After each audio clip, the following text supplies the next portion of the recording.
Bien qu'étant provisoire, le rapport de Leclerc a fuité au moment où les travaux des orientations devraient se tenir. Un rapport qui incrimine environ 230 établissements secondaires privés et qui a poussé le département de l'éducation, par mesure de précaution, à exclure ces établissements de la liste devant recevoir des élèves. Dès lors que le rapport est provisoire et que nous n'avons pas une idée définitive du sort qui va leur être réservé, la même précaution nous amène à dire, bon, nous allons garder les effectifs anciens qui sont dans des établissements. D'un côté, ces établissements ne reçoivent pas de nouveaux, mais de l'autre, ils gardent les anciens.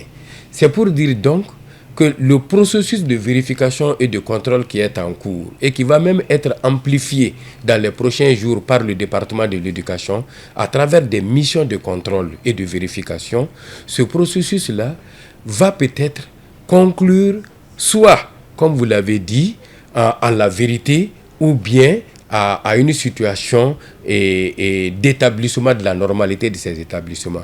Pour l'association des écoles privées agréées au Mali, ni le département de l'éducation, ni le CLE ne l'a saisi pour notifier de problèmes concernant certains de ses adhérents. C'est les camarades promoteurs qui viennent à nous pour nous dire « j'ai été convoqué au niveau de l'OCLE ».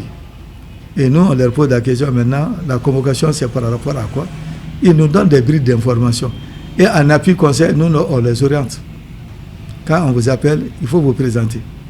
Ne faites pas de la rétention d'informations. Quand ils vous posent toutes les questions utiles, répondez à ces questions utiles. À la date d'aujourd'hui, chacun de vous est dans la présomption d'innocence. Personne n'est incriminé. C'est quand la preuve qui sera établie, en ce moment maintenant là, s'il y a un débat de fond à le faire, on fera ce débat de fond. Sinon, à la date d'aujourd'hui, nous sommes dans la présomption d'innocence et nous sommes dans le droit de la contradiction qui est un principe administratif. Conséquence, des établissements sanctionnés pour des orientations, mais aussi des possibles réserves des banques quant à leur accompagnement. Donc si à l'orientation on dit qu'il y a des établissements qui ont été sanctionnés par ça, moi je ne saurais pas répondre à cette question. Parce que la preuve en est que moi je n'ai pas reçu d'élèves.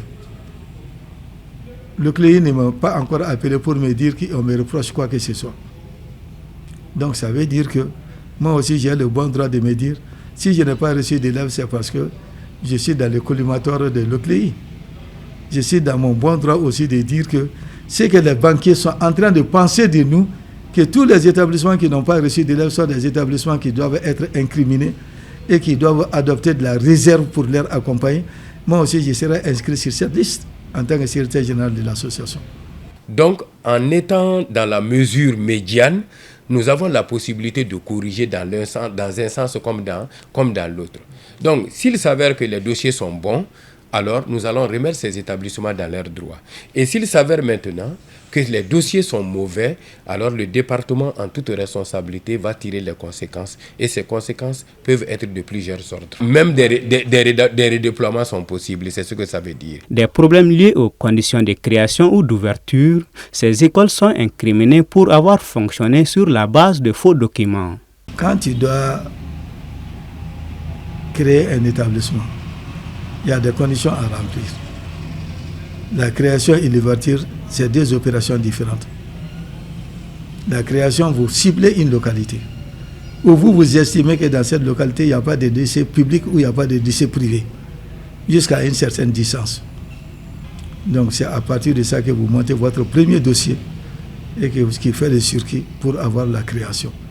Mais l'ouverture exige l'ensemble des conditionnalités. En termes d'équipement, en termes de programme, en termes de volume horaire, tout, etc.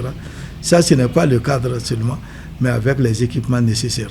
Aussi, dans la même veine, le bureau du vérificateur général a décelé fin octobre une gestion obscure suite à la gestion des subventions de l'État accordées aux établissements secondaires privés du district de Bamako et du chef-lieu de Kati, constatant 19,744 milliards évaporés.